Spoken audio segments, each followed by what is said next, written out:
नमस्कार साथियों। ज्योतिष की चर्चा में आप सभी के बीच उपस्थित हूँ। इसी के साथ आप सभी से आग्रह करता हूँ, चैनल को लाइक करें, शेयर करें और सब्सक्राइब करें। आज की चर्चा का विषय है, जब हम कुंडली मिलाते हैं लड़का और लड़की का शादी के लिए, तो उसमें नाड़ी दोष एक होता है या फिर नाड़ी का वर्णन मिलता है हमें, जिसको हम लोग अष्टक मिलान के रूप में भी जानते हैं। अष्टक मिलान में नाड़ी का मिलान सबसे महत्वपूर्ण माना जाता है। आज हम उसी मिलान के बारे में जानेंगे कि यह नाड़ी है क्या और ये नाड़ी दोष कैसे बनता है। नाड़ी को 3 भागों में बांटा गया है। पहली जो नाड़ी होती है वो आपको आदि नाड़ी के रूप में हम जानते हैं, फिर मध्य नाड़ी होती है और फिर अंत्य नाड़ी होती है। आदि नाड़ी के रूप में तीन जो ये नाड़ियों को बांटा गया है, आप सभी जानते हैं कि 27 नक्षत्र होते हैं, तो 27 नक्षत्रों को भी 3 भागों में बांटा गया है। हर एक नाड़ी के अंतर्गत, आदि नाड़ी के अंतर्गत 9 नक्षत्र आते हैं। मध्य नाड़ी के अंतर्गत बाकी के 9 नक्षत्र आते हैं और अंत्य नाड़ी के अंतर्गत बाकी के 9 नक्षत्र आते हैं। आदि नाड़ी के अंतर्गत अश्वनी, आद्रा, पुनर्वसु, उत्तरा फाल्गुनी, हस्त नक्षत्र, ज्येष्ठा नक्षत्र, मूल नक्षत्र, शतभिषा नक्षत्र तथा पूर्वा भाद्रपद नक्षत्र आते हैं।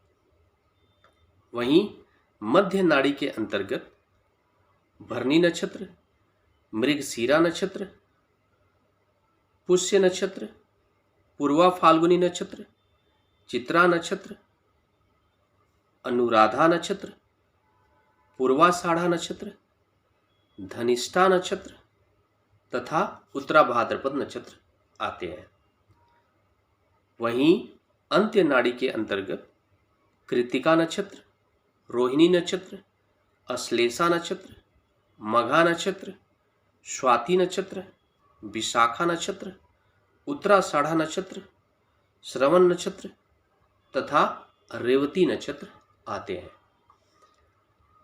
नाड़ी को 3 भागों में बांटा गया है और इन 3 नाड़ियों के अंतर्गत 9 नक्षत्र आते हैं। जब भी किसी लड़का और लड़की का जब कुंडली मिलान किया जाता है वैवाहिक संबंध को बनाने के लिए, तो उसमें आप देखते होंगे कि नाड़ी में एक लिखा हुआ आता है किसी का कि नाड़ी दोष। नाड़ी मिलान में नाड़ी का जो अंक होता है वो 8 अंक दिया गया है, बहुत ही महत्वपूर्ण माना गया है। जब एक ही दोनों की नाड़ी हो जाती है, जैसे अगर मान लो ये आपका लग्न चार्ट भी है सामने, थोड़ा सा आपको मैं इसका भी वर्णन कर दूं। ये आप सभी के सामने काल पुरुष की कुंडली है, जिसको हम लोग मेष लग्न का चार्ट भी समझ सकते हैं।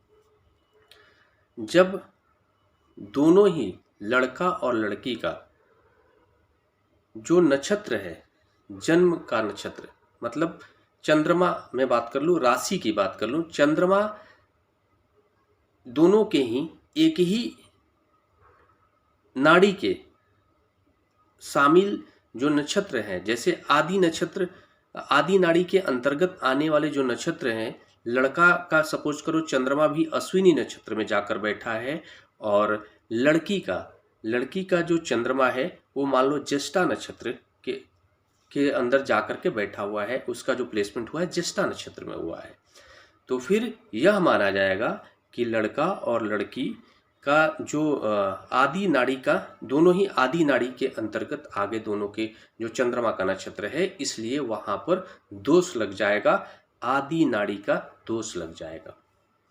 मतलब दोनों का जो नक्षत्र है एक नाड़ी के अंतर्गत नहीं आना चाहिए। जो 3 नाड़ियों को जो 3 भागों में बांटा गया है, एक ही नाड़ी के अंतर्गत नहीं आना चाहिए लड़का और लड़की का। अगर लड़के का आदि नाड़ी के अंतर्गत चंद्रमा का प्लेसमेंट है, चंद्रमा का जो प्लेसमेंट है आदि नाड़ी के अंतर्गत आने वाले नक्षत्रों में प्लेसमेंट है, तो लड़की की कुंडली के अंदर चंद्रमा का जो प्लेसमेंट होना चाहिए वो मध्य नाड़ी में शामिल जो नक्षत्र हैं उसमें चंद्रमा का प्लेसमेंट होना चाहिए, तो फिर वो नाड़ी दोष नहीं लगता है। ठीक है, या फिर उसमें फिर आपको 8 में 8 अंक मिलता है। यह नाड़ी दोष जो है वो किन परिस्थितियों में नहीं लगता है ये भी आपको मैं बता दूं। जैसे अगर मान लो कि नाड़ी दोष लग रहा है, दोनों के जो चंद्रमा है वो सपोज करो कि मेष, मान लो मेष लग्न का चार्ट है और लड़का और लड़की दोनों ही जो है वो आपको मान लो कि दोनों का जो है ना कि राशि जो है वो मान लो मेष राशि है।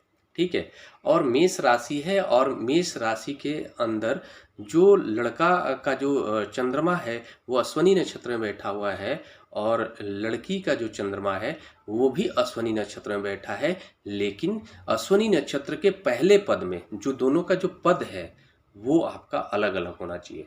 अगर अश्विनी नक्षत्र के पहले पद में अगर लड़के का चंद्रमा जो है कि बैठा हुआ लड़की की कुंडली के अंदर, तो वही लड़की की कुंडली के अंदर अगर अश्विनी नक्षत्र में ही चंद्रमा बैठा हो लेकिन दूसरे चरण में जाकर बैठा हो, तीसरे में या चौथे में बैठा हुआ हो, तो फिर उस कंडीशन में फिर नाड़ी दोष नहीं लगता है और वो कट जाता है। ठीक है, तो इस तरह से जो है कि आपका नाड़ी का इस तरह से देखा जाता है और इस तरह से उसके पॉइंट काउंट होते हैं कुंडली मिलान के अंतर्गत। कुंडली मिलान जब किया जाता है उस वक्त काउंट होते हैं। आप सभी जानते हैं अष्टक मिलान में, जैसे कि हम अष्टक मिलान में क्या क्या देखते हैं, अष्टक मिलान में वर्ण देखते हैं, वैश्य देखते हैं, तारा, योनि, मैत्री, गण, भुकुट और नाड़ी। ये जो आपको लिखे गए हैं ना, ये 8 जो आपको जिसकी बात की गई है, ये 8 विषयों पर जो है कि विशेष बारीकी से इसका जो है कि विश्लेषण किया जाता है जब कुंडली मिलान किया जाता है। तो कुछ जो खास विषय है, जैसे कि आपको जो नाड़ी मिलन है, नाड़ी का जो मिलान है वो बहुत ही महत्वपूर्ण है, क्योंकि नाड़ी का मिलान जातक के वैवाहिक जीवन कैसा रहेगा, उन दोनों के बीच कैसा मतलब मित्रवत संबंध रहेंगे या नहीं रहेंगे, इसको देखने के लिए नाड़ी मिलान बहुत महत्वपूर्ण है।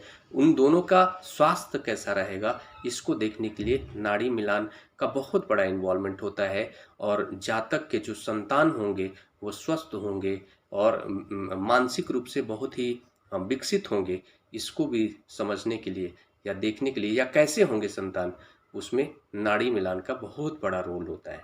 इसलिए नाड़ी मिलान सबसे महत्वपूर्ण है। अगर किसी भी जातक का अगर नाड़ी मिलान में नाड़ी दोष अगर बन रहा है तो हमारे हिसाब से उस जातक को बहुत कोई अगर विकट ऐसी परिस्थिति ना हो तो उनको आपस में विवाह नहीं करना चाहिए, क्योंकि इसके परिणाम जो है कि सिर्फ उन दोनों के अलावा जो आने वाली उनके जो संतान होते हैं उस पर भी उसके दुष्परिणाम देखने को मिलता है। जैसे उसके मानसिक विकास में प्रॉब्लम आती है या फिर उनके स्वास्थ्य में भी प्रॉब्लम आने की संभावना होती है। आज का यही विषय था, नाड़ी क्या है, नाड़ी दोष क्या है और इसका जो है वैवाहिक जीवन से क्या संबंध है, संतान से क्या संबंध है और कैसे यह विवाह की भूमिका में अपना महत्वपूर्ण स्थान रखते हैं नाड़ी, इसी की चर्चा की गई है। इसी के साथ नमस्कार। फिर अगले विषय पर चर्चा करने के लिए आप सभी के बीच उपस्थित होऊंगा। तब तक के लिए मेरा नमस्कार।